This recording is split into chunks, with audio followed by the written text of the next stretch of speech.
Welcome to World This Week.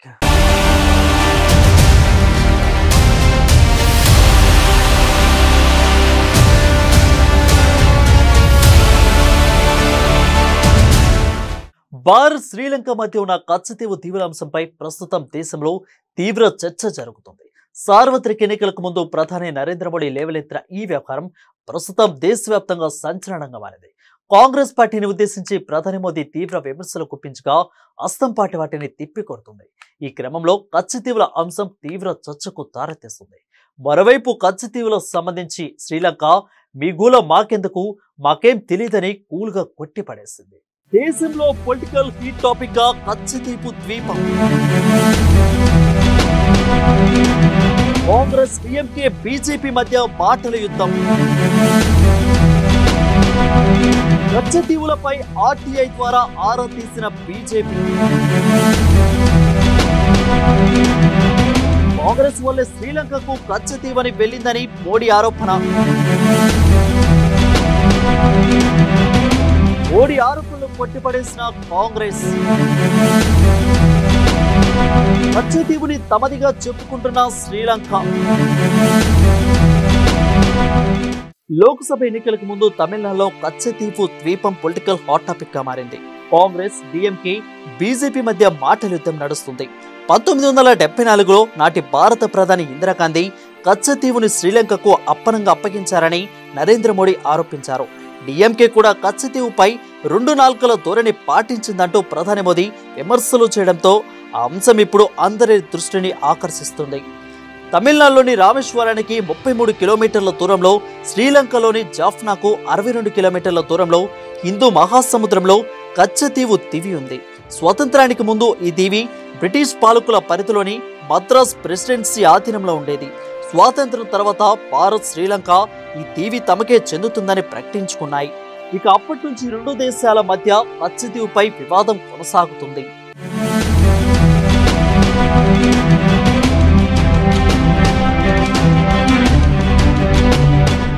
Katchatheevu సమస్యను శాశ్వతంగా పరిష్కరించే ఉద్దేశంతో 1974లో అప్పటి భారత ప్రధాని ఇందిరాగాంధీ లంకతో రాజీకి సిద్ధపడ్డారు. ఇండో శ్రీలంకన్ మారిటైమ్ అగ్రిమెంట్ పేరుతో కచ్చతీవు దీవిపై హక్కును వదులుకుంటున్నట్లు ప్రకటించారు. ఈ ఒప్పందం ప్రకారం భారత జాలలు ఈ దీవి పరిధిలోనికి సముద్ర జలాల్లోనూ చేపల వేట సాగించవచ్చు. కానీ లంక ప్రభుత్వం ఈ నిబంధనలను పట్టించుకోలేదు. భారత జాలర్లు కేవలం విశ్రాంతి తీసుకునేందుకే ఈ దీవికి రావచ్చని, తమ దీవి పరిధిలో చేపల వేటను అంగీకరించుకోమని వాదించింది.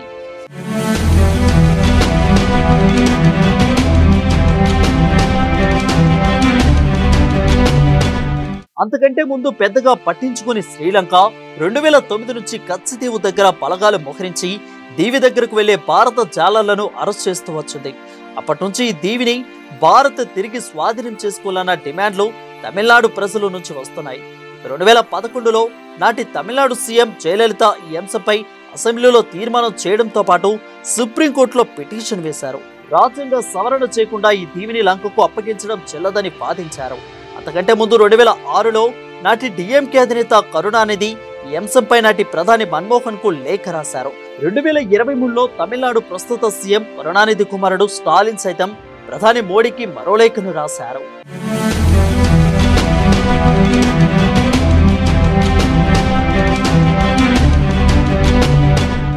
ఆర్టీఐ సమాచారం ప్రకారం ఓ న్యూస్ పేపర్లో వచ్చిన వార్తతో కచ్చతీవు హాట్ టాపిక్ అయింది. ఆ తర్వాత ప్రధాని మోదీ ట్వీట్ చేయడంతో రాజకీయ చర్చ స్టార్ట్ అయింది. తమిళనాడు ప్రజలు ఎక్కువగా చేపల వేటపై ఆధారపడి బ్రతుకుతూ ఉండడంతో పార్టీలన్నీ ఈ జెండాను ఎత్తుకున్నాయి. డిఎంకే, కాంగ్రెస్ కేంద్రాన్ని కారణం చేసేందుకు ప్రయత్నిస్తున్నాయి. అయితే కేంద్రం వాదన మాత్రం భిన్నంగా ఉంది.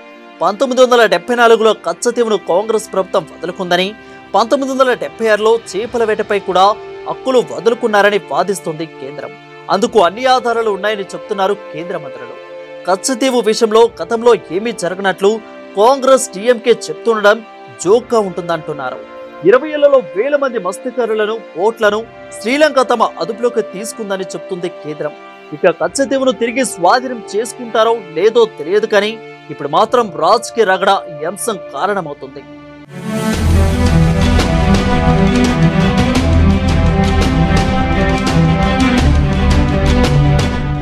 మరోవైపు భారత్ లో లోక్సభ ఎన్నికల వేళ కచ్చితీవు ద్వీపం వ్యవహారం రాజకీయంగా తీవ్ర చర్చనీయాంశంగా మారగా దీనిపై శ్రీలంక సమాచార శాఖ మంత్రి బందుల గుణవర్ధన్ స్పందించారు. అసలు కచ్చితీవు వివాదానికి సంబంధించిన అంశం శ్రీలంక మంత్రి వర్గంలో చర్చకు రాలేదని స్పష్టం చేశారు. కచ్చితీవు సమస్యను శ్రీలంక కేబినెట్ ఇప్పటి వరకు చర్చించలేదని, మంత్రివర్గంలో ఉన్న ఏ మంత్రి కూడా ఆ అంశాన్ని లేవనెత్తలేదని తేల్చి చెప్పారు. దీంతో ఈ కచ్చితీవుల వ్యవహారం మన దేశంలో ఇంతటి చర్చకు దారితీస్తుండగా శ్రీలంక ప్రభుత్వంలో చర్చ జరగలేదని ఆ దేశ మంత్రి చెప్పడం విడ్డూరంగా మారింది.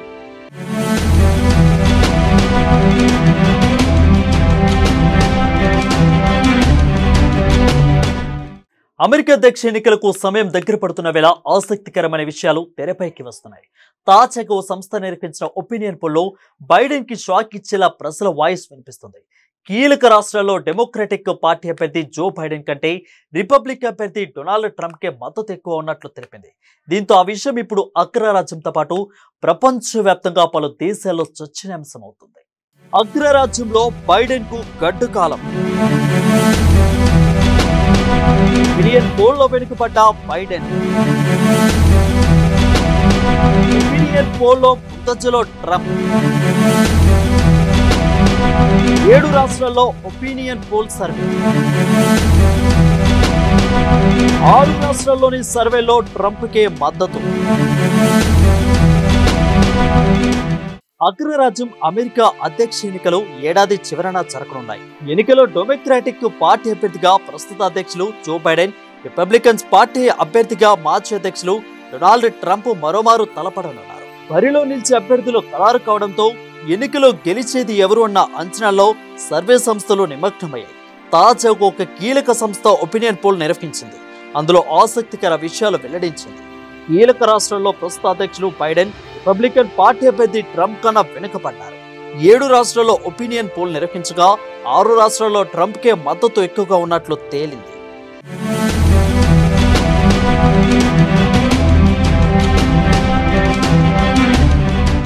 తాజా సర్వేలో జో బైడెన్ పనితీరుపై కొన్ని అంశాల్లో అసంతృప్తిగా ఉన్నట్లు ఓటర్లు తెలిపారు.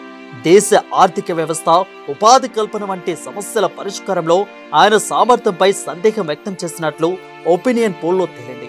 6 రాష్ట్రాల్లో ట్రంప్నకు 6 నుంచి 8% పాయింట్లు ఆధిక్యం లభించినట్లు తెలిపింది. Pennsylvania, Michigan, Arizona, Georgia, Nevada, ఉత్తర కరోలియా, విస్కాన్సిన్ రాష్ట్రాల్లో ఒపీనియన్ పోల్ను నిర్వహించారు. ఎన్నికల ఫలితాలను ఈ రాష్ట్రాలే అత్యధికంగా ప్రభావితం చేస్తేనే అంచనాలు కూడా ఉన్నాయి. ఒక విస్కాన్సియాలోనే మాత్రమే ట్రంప్ కంటే బైడెన్ 3 పాయింట్లతో ముందంజలో ఉన్నారు.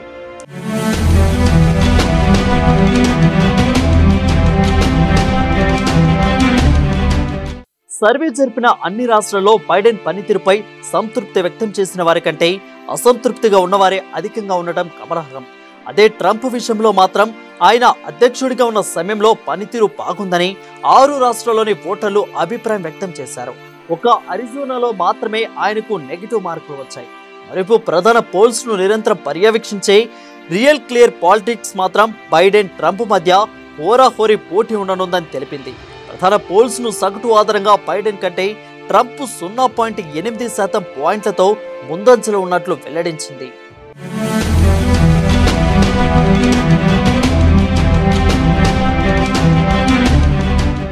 వచ్చే అధ్యక్ష ఎన్నికలో బైడెన్ తో తలపడేందుకు సిద్ధమైన ట్రంప్ ను క్యాపిటల్ హిల్స్ పై దాడి వంటి ఎన్నో న్యాయపరమైన వివాదాలు చుట్టుముట్టి ఉన్నాయి.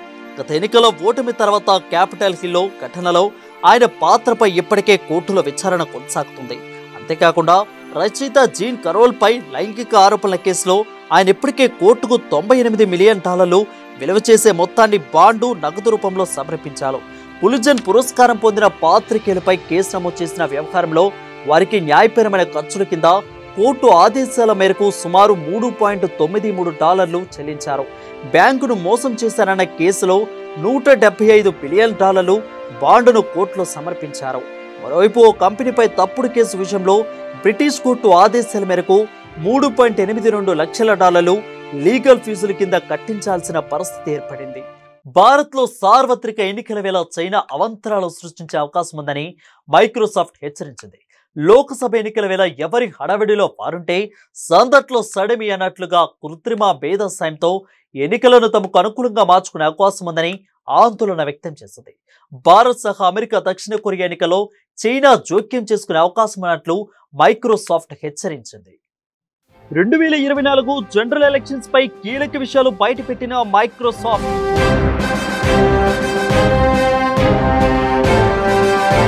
భారత్ లో ఏఐ ప్రచారాన్ని ప్రారంభించిన చైనా,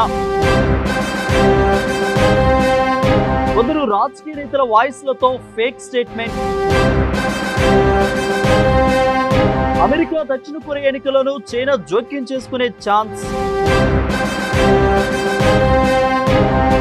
ఏఐతో ప్రజలను తప్పుదో పట్టించేలా చైనా ప్రయత్నాలు, ప్రపంచంలో ఈ ఏడాది 64 దేశాల్లో ఎన్నికలు, జనాల అభిప్రాయాలు మార్చాలని చైనా ప్లాన్,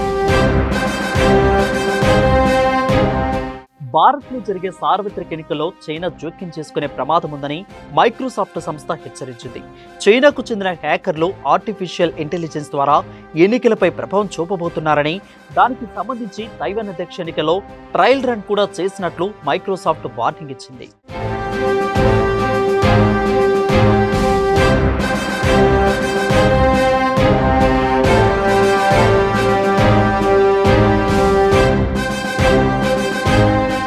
భారత్ లో జరగబోయే 2024 జనరల్ ఎలక్షన్స్ కి సంబంధించి మైక్రోసాఫ్ట్ కొన్ని కీలక విషయాలు బయటపెట్టింది. ఆర్టిఫిషియల్ ఇంటెలిజెన్స్ ను ఉపయోగించి భారత్ లో ఎన్నికలపై చైనా ప్రభావం చూపించబోతుందట. భారత్ లోనే కాదు, అమెరికా, దక్షిణ కొరియా ఎన్నికల్లో కూడా ఇలాగే జోక్యం చేసుకునేందుకు చైనా కుట్ర చేస్తుందని తెలిసింది. ఏఐతో జనరేట్ చేసిన కంటెంట్ ని సోషల్ మీడియాలో రిలీజ్ చేస్తూ దాన్ని తప్పుదో పట్టించేందుకు ప్రయత్నిస్తుంది చైనా. అందుకోసం తైవాన్ అధ్యక్ష ఎన్నికల్లో ట్రయల్ రన్ కూడా చైనా పూర్తి చేసిందని మైక్రోసాఫ్ట్ చెబుతుంది.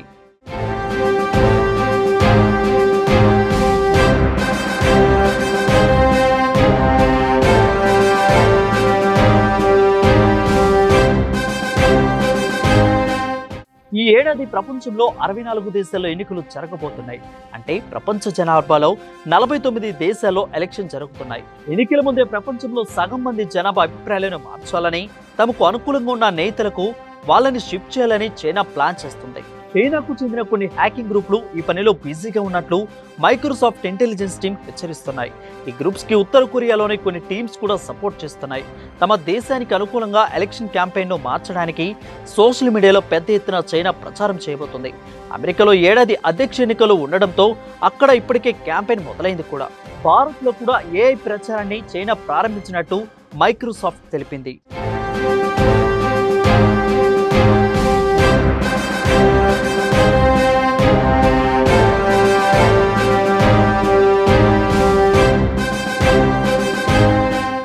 అమెరికా, తైవాన్, జపాన్, దక్షిణ కొరియాలో ఏఐ జనరేటెడ్ కంటెంట్ ద్వారా జనంలో విభేదాలు తెచ్చేందుకు చైనా ప్రయత్నిస్తుంది. అందుకోసం ఏఐతో ఆడియో కంటెంట్, పిక్చర్ రిలీజ్ చేస్తుంది.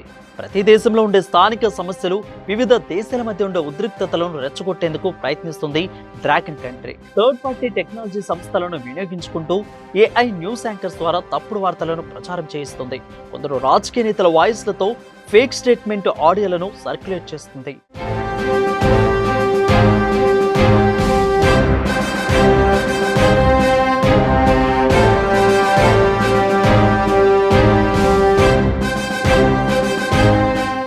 ఎన్నికలనే కాదు, వివిధ దేశాల్లో ప్రమాదాలకు, సంక్షోభాలకు కూడా చైనాయే కారణమైనట్లు మైక్రోసాఫ్ట్ సంచలనాలు బయటపెట్టింది. ఏడాది కెంటకీలో ఓ ట్రైన్ పట్టాలు తప్పడానికి చైనాయే కారణమట. అందుకంటే ముందు మాయులో కార్చిచ్చుకు, జపాన్లో న్యూక్లియర్ వేస్ట్ వాటర్ ప్రాజెక్ట్, అమెరికాలో డ్రగ్స్ వినియోగం, ఇలా చాలా విషయాల్లో చైనా ప్రమేయం ఉన్నట్లు మైక్రోసాఫ్ట్ తెలిపింది.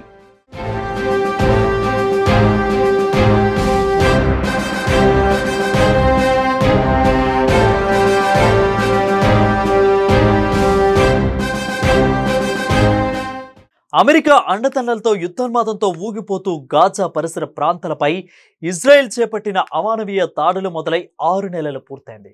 చిన్నారులు, మహిళలు సహా వేలాది మంది అమాయక పరులు, వారికి సహాయం చేసేందుకు వెళ్లిన కార్యకర్తలు, పాత్రికేయులు ప్రాణాలు కోల్పోయినా, తినడానికి తిండి దొరక్క తలదాచుకునే దిక్కులేక అవస్థలు పడుతున్న ఇజ్రాయెల్ వైఖరిలో ఇసుకంత మార్పు కూడా రావడం లేదు. మొత్తంగా ఈ మరణ హోమానికి 6 నెలలు పూర్తయింది. హమాస్ ఇజ్రాయెల్ యుద్ధానికి 6 నెలలు. వేలల్లో మరణాలు, అంచనాలకు అందని విధ్వంసం. ఇప్పటి వరకు 33,000 మందికి పైగా మృతి. ఇజ్రాయెల్ యుద్ధోన్మాదంపై సర్వత్రా ఆందోళన. హమాస్ ను అంతం చేసే వరకు యుద్ధాన్ని ఆపేది లేదన్న నెతన్యాహు. 2 దేశాల యుద్ధంపై యుఎన్ఓలోనూ పలు దేశాల ఆందోళన. గతేడాది అక్టోబర్ 7వ తేదీన తెల్లవారుజామున ఆపరేషన్ ఆలెక్సా స్టార్మ్ పేరుతో మెరుపు దాడికి పాల్పడ్డారు హమాస్ మిలిటెంట్లు. దాదాపు 1200 మందిని బలికొన్నారు. 250 మంది పైగా బందీలను చేసుకుని గాజాకు తరలించారు. దీంతో ఒక్కసారిగా ఉలిక్కిపడింది ఇజ్రాయెల్. వెంటనే ప్రతిదాడులను మొదలుపెట్టింది. ఉగ్రవాదుల అంతంతో పాటు బందీల విడుదల లక్ష్యంగా పూర్తిస్థాయి యుద్ధాన్ని ప్రకటించింది.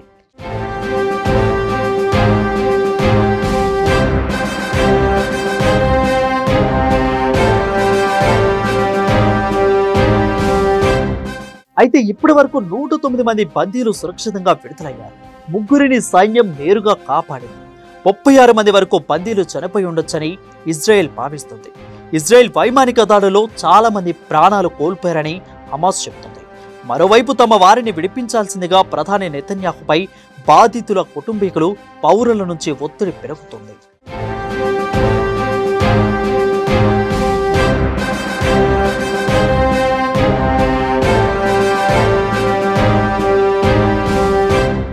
ఇక ఇజ్రాయెల్ దాడులతో గాజాలో విపత్కర పరిస్థితులు నెలకొన్నాయి. ఇప్పటి వరకు 33,000 మంది పైగా ప్రాణాలు కోల్పోయినట్లు స్థానిక ఆరోగ్య విభాగం వెల్లడించింది.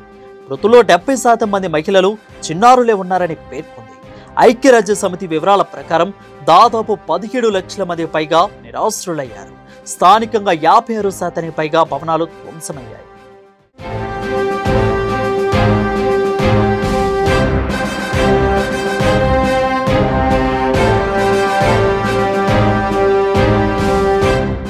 యుద్ధ మొదట్లో గాజా సరిహద్దులను దిగ్బంధించడం వల్ల ఆహారం, ఇంధనం, ఔషధాలు, మంచినీరు, నిత్యావసర సామాగ్రి కొరతతో పౌరులు అల్లాడారు. ప్రస్తుతం పరిస్థితులు మరింత దిగజారాయి. ప్రతి ఒక్కరూ కూడా ఆహారం కోసం ఇబ్బందులు పడుతున్నారు. 2 లక్షల మంది విపత్కర పరిస్థితుల్లో కొట్టుమిట్టాడుతున్నట్లు ఐక్యరాజ్య సమితి ఆహార సంస్థ ఆందోళన వ్యక్తం చేసింది. ఒకవేళ రాఫాకు దాడులను విస్తరిస్తే మొత్తం 23 లక్షల మంది జనాభాలో సగం మంది క్షుద్బాధకు లోనవుతారని ఇటీవల హెచ్చరించింది.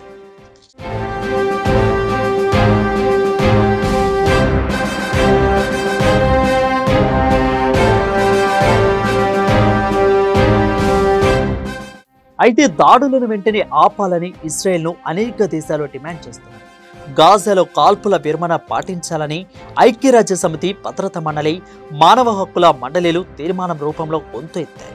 నవంబర్లో ఓసారి కాల్పుల విరమణ సాధ్యమైనప్పటికీ ఈ అంశం చర్చల దశలోనే నిలిచిపోయింది. దక్షిణాఫ్రికా, కొలంబియాలో యుద్ధ పరిణామాలను అంతర్జాతీయ న్యాయస్థానం దృష్టికి తీసుకెళ్లాయి. హమాస్ ను అంతం చేసే వరకు యుద్ధాన్ని ఆపే ప్రసక్తే లేదని నెతన్యాహు స్పష్టం చేస్తున్నారు.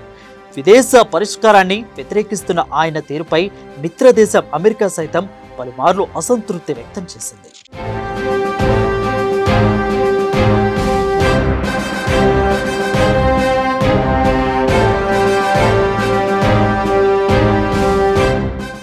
ఇది నాటి వరల్డ్ దిస్ వీక్.